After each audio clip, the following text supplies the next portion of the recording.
चूजा डालने के बाद बिल्कुल उसमें फिर प्री स्टार्टर का सेवन कर सकते हैं।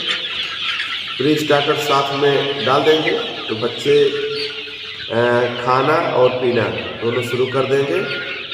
और दोस्तों, फार्म को खोलना नहीं है इस मौसम में, और जब खोलेंगे तो बिल्कुल टेम्परेचर डाउन हो जाएगा। और पतरे पर मतलब आप समझ लीजिए बहुत बड़ी चीज़ बताने वाले हैं। जो हमारा पतरा रहता है दोस्तों, उसके ऊपर पैरा रखना बहुत ज़रूरी है। अगर आप पैरा नहीं रख रहे हैं तो ठंडी के समय में पतरा जो हमारा होता है वो ठंडा हो जाएगा, उसके ऊपर से शीत पड़ेगी और पतरा काफ़ी ठंडा होने के कारण टेम्परेचर फार्म के अंदर बैठने लगेगा। तो अगर पतरे पर पैरा सर्वसर डाल दें, मोटा पैरा, अगर मोटा पैरा डालते हैं शीत पैरे के ऊपर पड़ेगी, पैरा ऊपर से ठंडा होगा और जो पैरे की परत होगी, जो मोटी परत रहती है दोस्तों, वो गर्म हो जाती है। पैरा हो चाहे भूसा हो चाहे भूसी हो, उसके ऊपर अगर कहीं भी आप पानी डालते हैं, शीत पड़ती है, कोई भी मौसम में हो, अगर उसके ऊपर पानी जरा से गया तो उसके नीचे की जो परत होती है वो गर्म होने लगती है।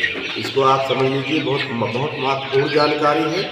अगर ये ऐसी जानकारी अगर आप लेकर के काम करेंगे तो आपका नुकसान नहीं होगा।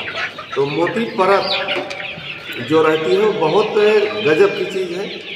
मोटी परत, ऊपर से शीत पड़ी और परत जो मोटी रहती है वो गर्म हो जाएगी। जब हमारा पैरा गर्म होगा, नीचे का जो पतरा हमारा रहेगा वो पूरा गर्म हो जाएगा। और गर्म जब हो जाएगा दोस्तों तो वो टेम्परेचर जो बैठने लगा रहता है वो टेम्परेचर बढ़ने लगेगा। तो इसको आप समझ लें और समझने के बाद अपने पतरे पर पैरा रखवाने के लिए बिल्कुल अलर्ट रहें।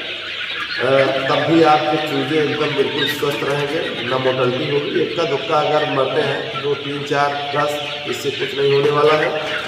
5%, 2% मोटलिटी हम लोग मानकर चलते हैं, जितना होगा ही होगा।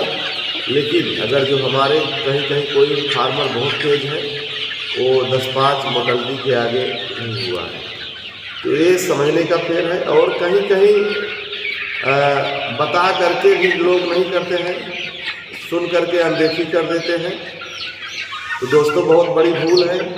अगर हमारी करीब 60 से 70-80 किलो के शरीर में ठंड लगती है, हम स्वेटर पहन लेते हैं, अंदर से इनर पहन लेते हैं, लोअर पहन लेते हैं, तमाम चीज़ें हैं, टोपी लगा लेते हैं, मोजा पहन लेते हैं, और पहनने के बाद ही हमको ठंडी लगती है। तो ये समझने की बात है।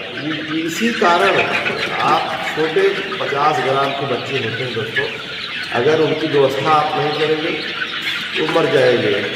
ठंड उनके पैर से लगती है। कोई एक चूजा उठा लीजिए, उनका पैर अपने हाथों से दबा के देख लीजिए, पूरा पैर ठंडा रहेगा। और धीरे धीरे जो बच्चा होता है उसके पैर से जब ठंडी जाती है, ठंडी जब कवर करती है तो वो चलने में असमर्थ हो जाता है। धीरे धीरे वो जहाँ रहेगा वहीं खड़ा हो जाएगा और फिर खड़ा होकर के बस झूमने लगेगा। और धीरे धीरे वो अंदर ठंडी जैसे घुसती जाएगी वो धीरे धीरे बैठ जाएगा। फिर बैठने के बाद वो अकड़ने लगेगा, इधर उधर तनने लगेगा, कभी पैर तनेगा, कभी अपना गला इधर उधर करेगा, उसका जो लंबा चोंच होता है। फिर उसके बाद उसकी मोटलिटी हो जाती है। इसको समझना बहुत ज़रूरी है। और पूरा अगर आप फार्म को मेंटेन करते हैं तो बिल्कुल जो हमारी समझ है, जो करीब हमारा 4 साल का अनुभव है, अनुभव के हिसाब से हम बता रहे हैं कि आपका नुकसान नहीं होगा। ये समझ लीजिए, आपको समझना है और समझ के फार्मिंग करना है। आप नहीं समझेंगे और रिस्क नहीं लेंगे, लोड नहीं लेंगे और बात को अनदेखी करेंगे तो आप कोई भी फार्मिंग नहीं कर सकते। आप करेंगे, आपका पूरा नुकसान हो जाएगा। फिर आपका जो पैसा लगा रहेगा दोस्तों, पैसे निकालने के आप काबिल नहीं रहेंगे। और उसके बाद चूजा हमारा 10 दिन का होता है तो नमक पानी ज़रूर चलाएं। मीठा सोडा भी चला सकते हैं और थोड़ा उनका टेस्ट चेंज करते रहिए। अगर टेस्ट चेंज होता है दोस्तों तो भोजन ज़्यादा करता है, पानी ज़्यादा पीता है। टेस्ट चेंज करने के लिए आपको कुछ ना कुछ करना होगा। जैसे हम घर पर दाल बन गई, चावल बन गई, रोटी बन गई, अगर आके थाल में मिल गई, थाली में खाने के लिए, तो अगर मिर्चा नहीं रहता है दोस्तों तो दाल चावल और रोटी कम लोग खाते हैं। लेकिन अगर 2 मिर्चा मिल जाता है तो टेस्ट चेंज हो जाता है। मूली मिल जाती है, उसके बाद तमाम चीज़ें हैं जो टेस्ट चेंज करने के लिए होती हैं। सलाद होती है, अगर चावल दाल रोटी मिली है, थोड़ा सलाद मिल गया है नमक उमक डाल करके, तो हम भोजन और करते हैं। तो इसीलिए चूज़ों का टेस्ट चेंज करने के लिए बहुत महत्वपूर्ण एक चीज़ है, हमको थोड़ा नमक, कभी मीठा सोडा, कभी नीम की पत्ती और